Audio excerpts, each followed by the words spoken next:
Amado e querido Deus, abençoa-nos agora na ministração da Tua palavra, na meditação da palavra, para que a fé que vem pelo ouvir e ouvir a palavra de Deus venha às nossas vidas e se manifeste em nossas vidas o sobrenatural de Deus.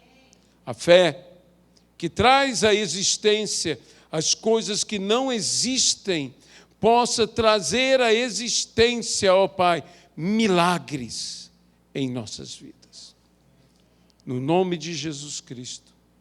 Amém e amém. Eu convidaria você a abrir a sua Bíblia no trecho que se encontra no Evangelho segundo Marcos. Evangelho segundo Marcos, capítulo de número 6. Esse texto é um texto que é citado tanto em Marcos, quanto em Mateus e em Lucas, que nos fala quando Jesus não pôde realizar tantos milagres. Então, a Bíblia nos diz assim, no versículo de número 5, não pôde fazer ali nenhum milagre, senão curar uns poucos enfermos, impondo-lhes as mãos. Admirou-se da incredulidade deles. Contudo, percorria as aldeias circunvizinhas a ensinar. Que Deus abençoe a sua palavra em nossas vidas. Por que Jesus não pôde realizar os milagres? Ele mesmo afirmou que não há profeta sem honra, senão na sua terra, entre os seus parentes e na sua casa.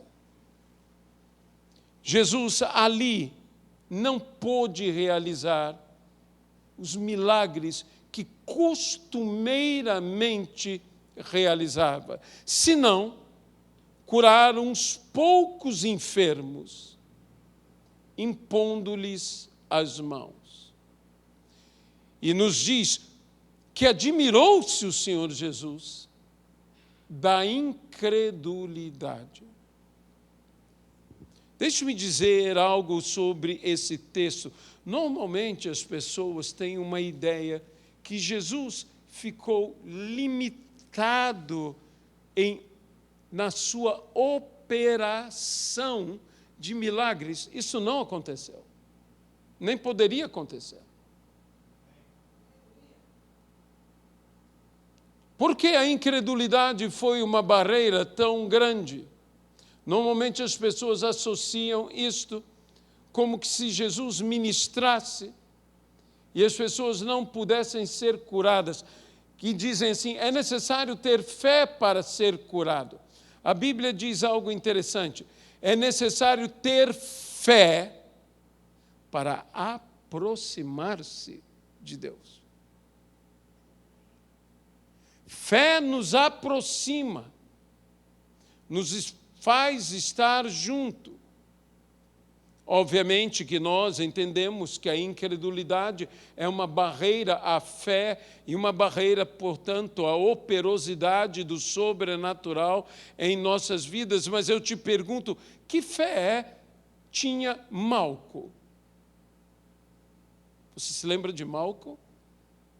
Que foi um dos homens que foi naquela noite prender ao Senhor Jesus, e Pedro deu contra aquelas pessoas com a sua espada em sua mão, e no golpe desferido por Pedro, decepou, cortou fora a orelha de Malco. E Jesus, ordenando a Pedro que guardasse a espada, e dizendo a Pedro que quem vivia pela espada, morreria pela espada, Jesus, tomando a orelha de Malco, ainda falando, é o que se dá a entender, ministra sobre Malco, e a orelha, então, está de volta ao seu lugar perfeitamente. Que fé tinha Malco para que o milagre acontecia. O milagre não aconteceu porque Malco tinha fé. O milagre aconteceu porque Cristo estava presente. E porque Malco estava próximo de Jesus. Inimigo, mas próximo.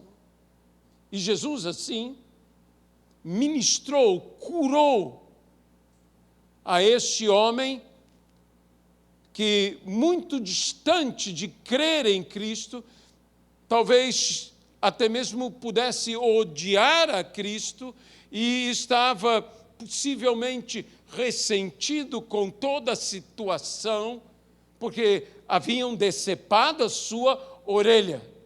Feliz não estava, mas foi curado.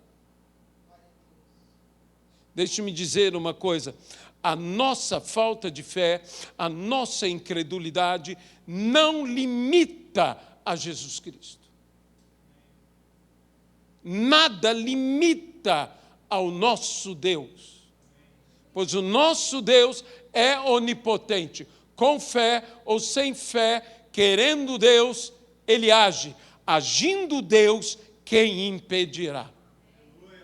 Nada. Ninguém. No entanto, por que não pôde Jesus fazer milagres?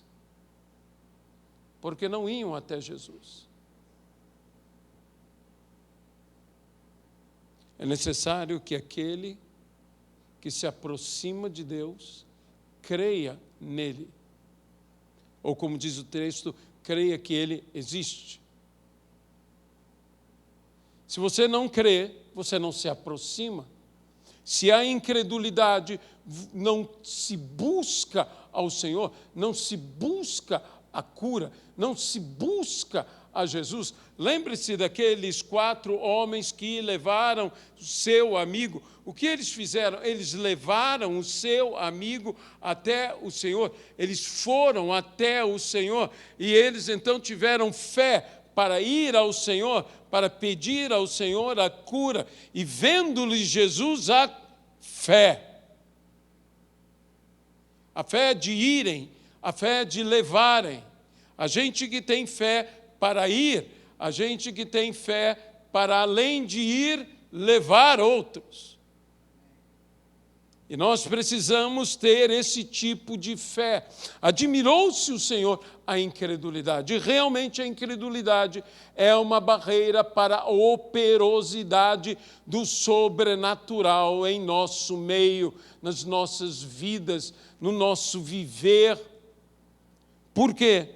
Porque não buscamos ao Senhor.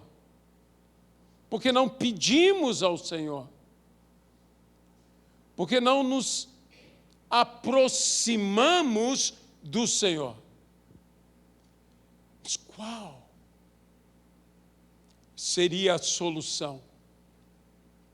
Sabe, durante muito tempo, lendo esse trecho, lendo os trechos paralelos, eu apenas via a dificuldade,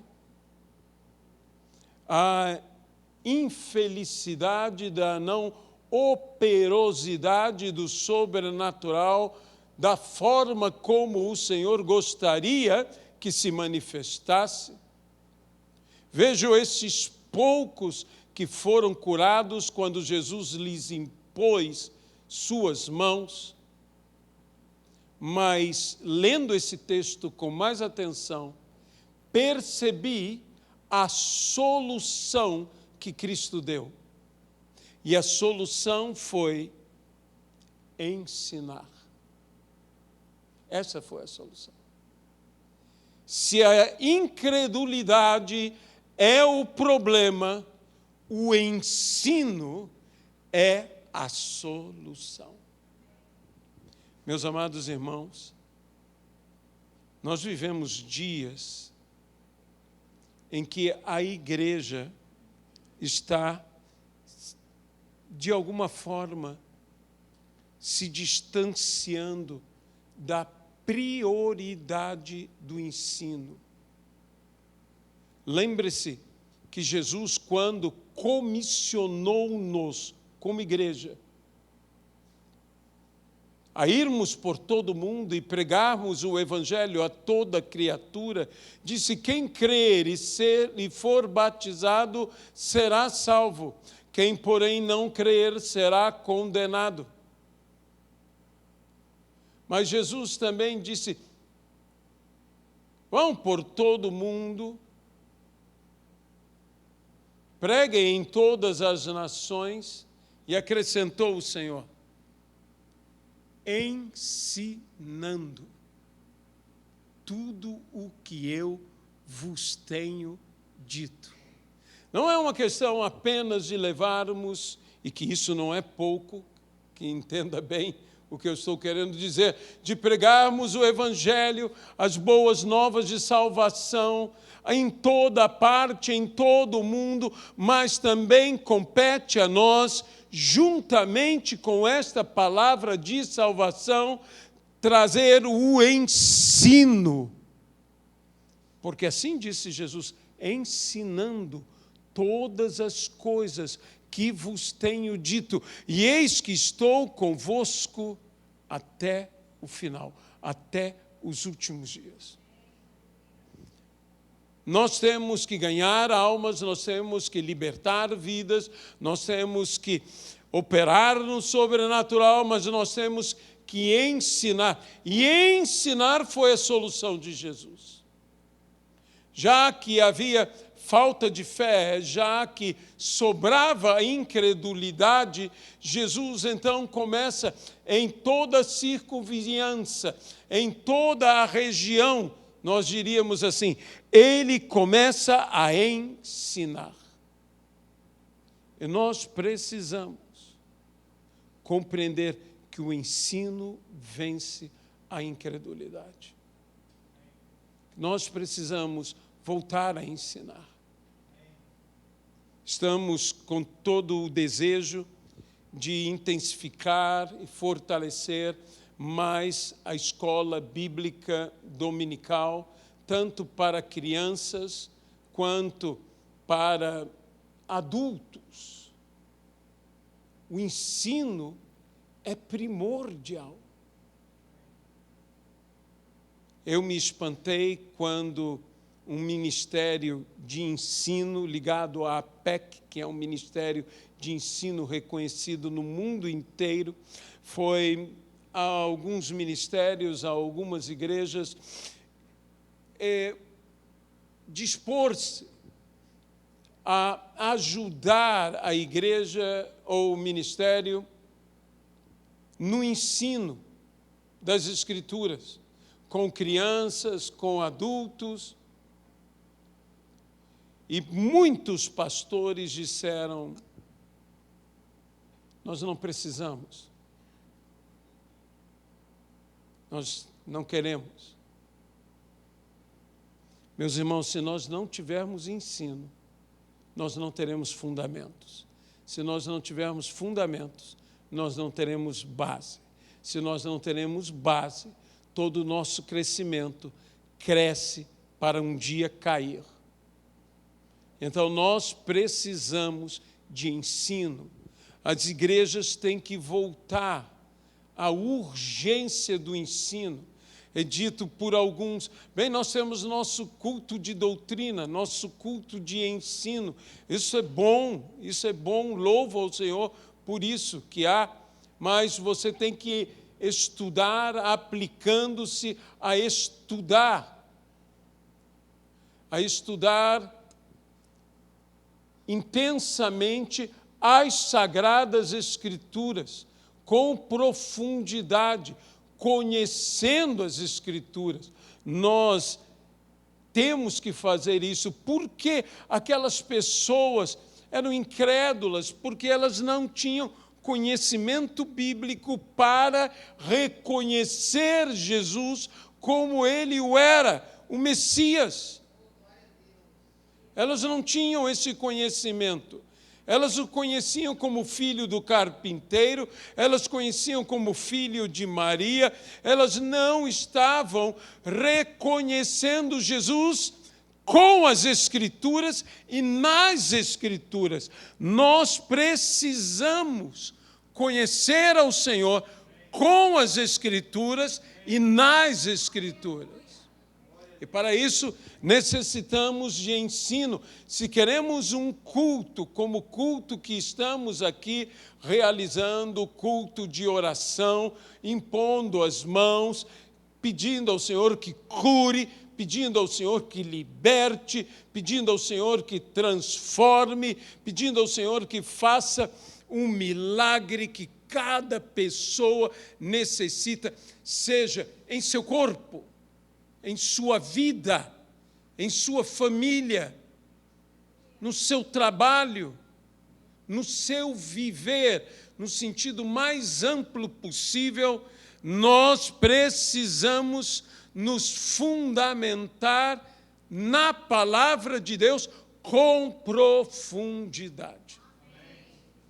E aí, a própria palavra nos dará a vitória contra a incredulidade.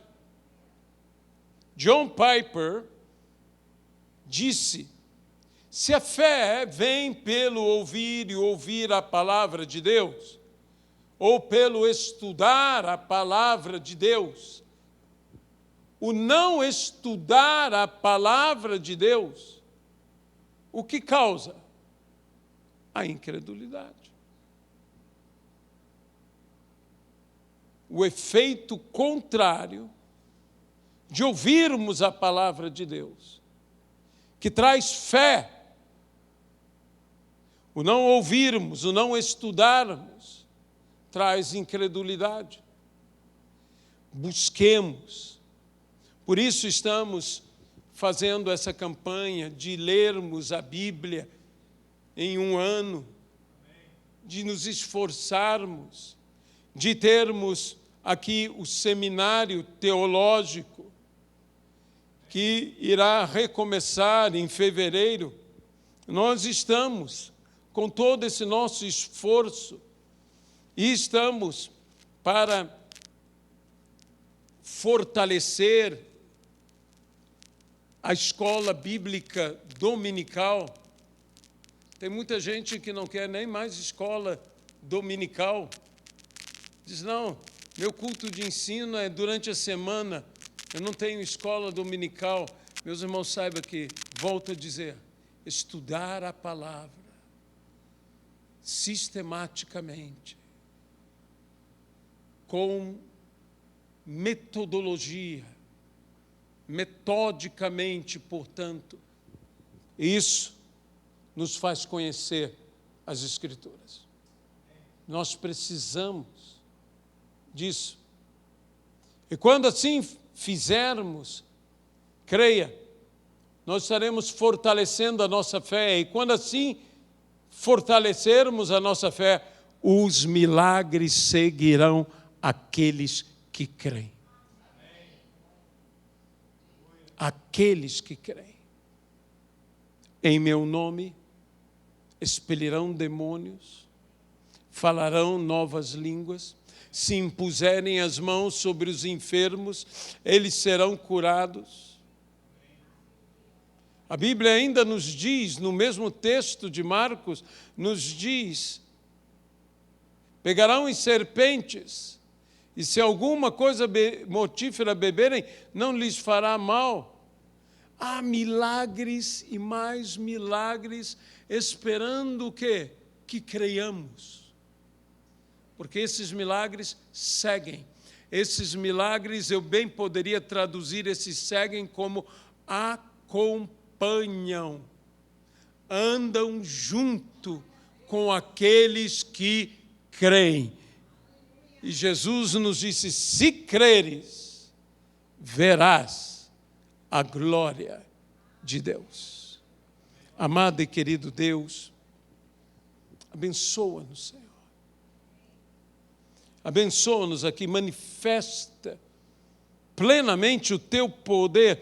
Não nos deixe nos acomodar a não lermos, a não estudarmos a tua palavra,